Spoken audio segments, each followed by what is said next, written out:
Olá, meus irmãos, a paz do Senhor Jesus Cristo.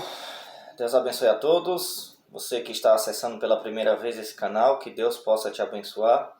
É um canal voltado aí para assuntos de teologia.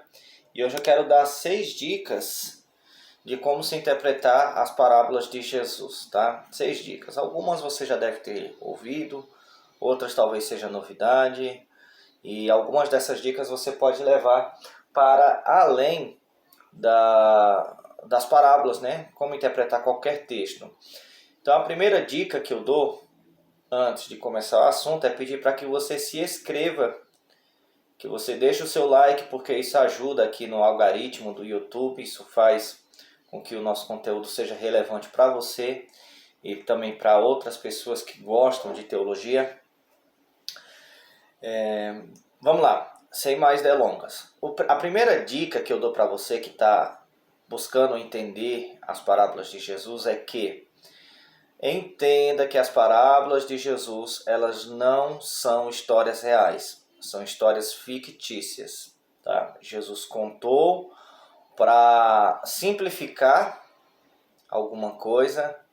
Jesus contou parábolas também, penso eu, para evitar um conflito direto com os doutores da lei, com os fariseus, saduceus, enfim, os escribas.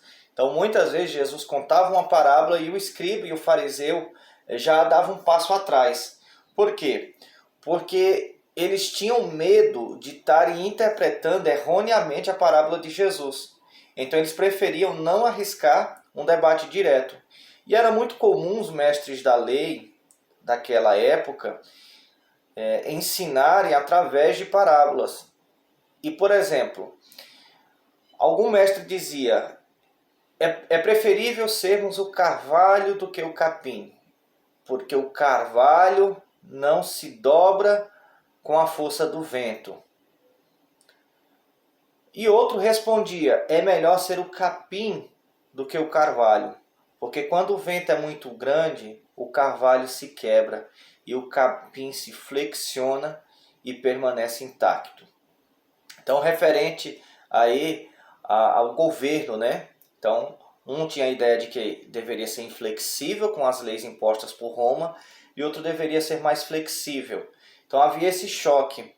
Então, um contava uma parábola e outro contava outra parábola totalmente oposto ao que o outro dizia. Só que com Jesus, isso não acontecia. Só Jesus contava a parábola e o outro ficava sem resposta, né? Então, as parábolas de Jesus, de certa forma, ela foi diferente das que os mestres utilizavam em seu tempo. E os doutores da época ficavam com medo de arriscar qualquer significado que Jesus estivesse trazendo a respeito de alguma coisa que ele queria falar. Então eram histórias fictícias que Jesus usava para evitar esses debates.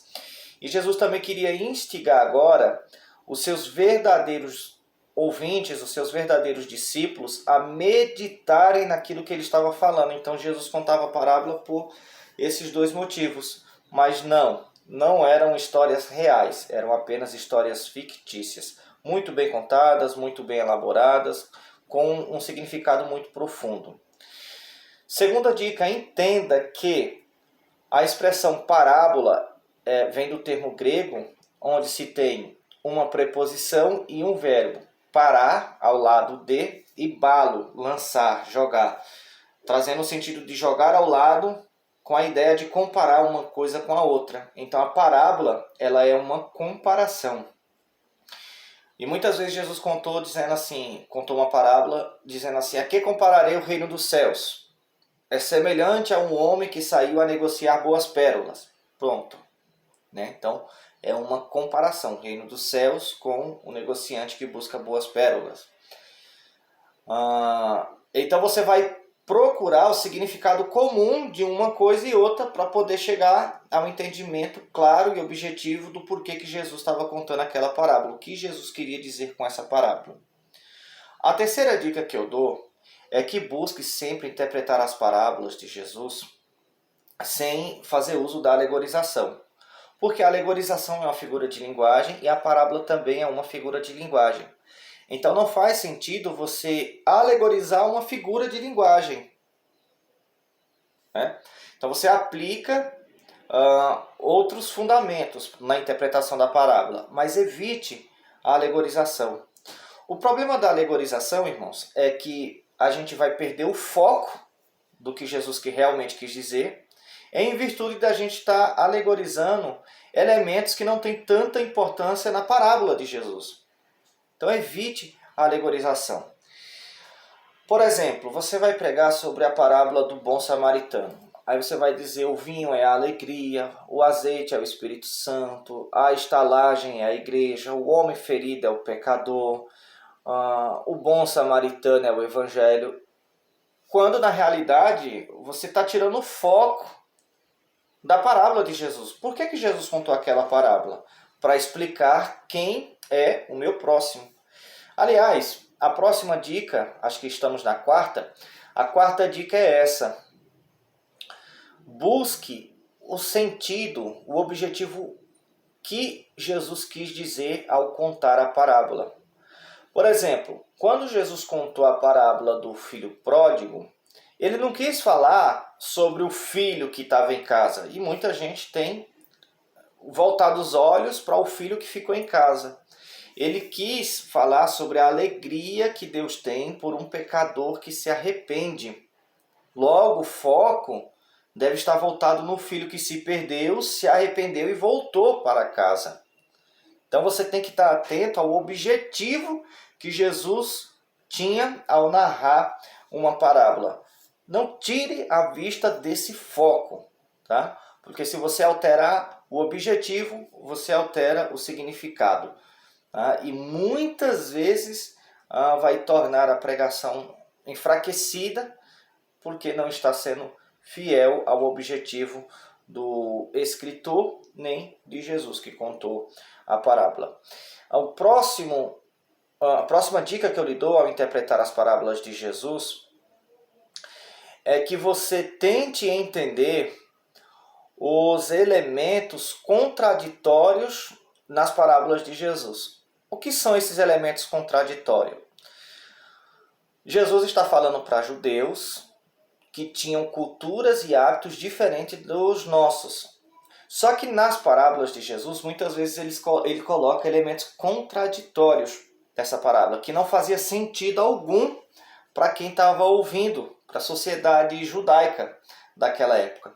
Por exemplo, quando Jesus conta a parábola da viúva persistente, ele fala que um certo juiz daquela cidade não queria julgar a causa daquela viúva. Qual o elemento contraditório? É que nesta cidade apenas um juiz julgava as causas do povo. E em Jerusalém era um sinédrio. Jerusalém tinha um sinédrio composto por 70 anciãos.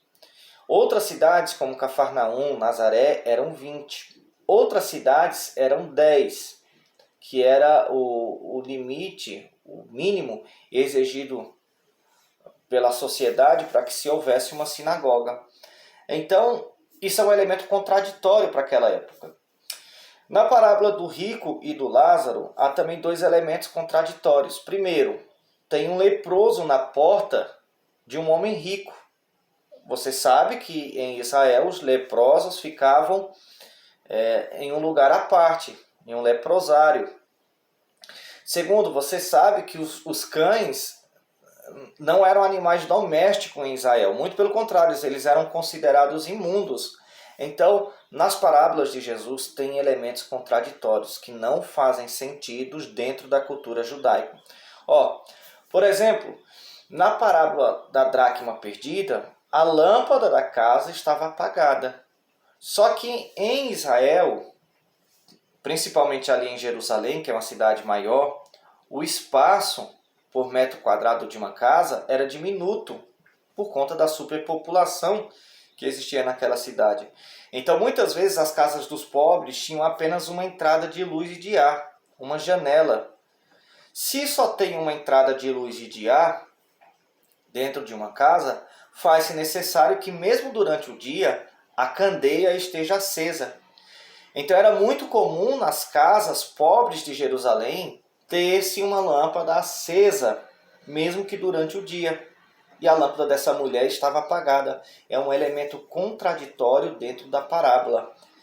Então, você precisa identificar esses elementos contraditórios para que você não esteja dando atenção demais a algo que Jesus apenas utilizou só para chamar a atenção dos seus ouvintes, que na maioria das vezes eram judeus, né, com exceções raríssimas dentro do Novo Testamento. Tá ok? Então deixa eu ver quantas dicas eu lhe falei. Eu lhe falei sobre o significado da parábola, eu lhe falei sobre a ficção da parábola, lhe falei para você fugir da alegoria, lhe falei sobre os elementos estranhos da parábola e lhe falei de um único objetivo que a parábola tem. Né? Não fique buscando outros objetivos. Foque no objetivo, na mensagem principal da parábola. Tá? Aonde é que está a atenção de Jesus? Para que Jesus quis chamar a atenção quando contou a parábola? Geralmente, esse elemento principal, né, essa mensagem principal, ela está no começo ou no final de cada parábola, tá bom? Então, espero que você tenha gostado do vídeo. Se inscreve no nosso canal, se ainda não for inscrito, deixa o seu like. Comenta aí embaixo se você gostou do vídeo e o próximo assunto que você gostaria que nós falássemos aqui, tá bom? Forte abraço, Deus abençoe.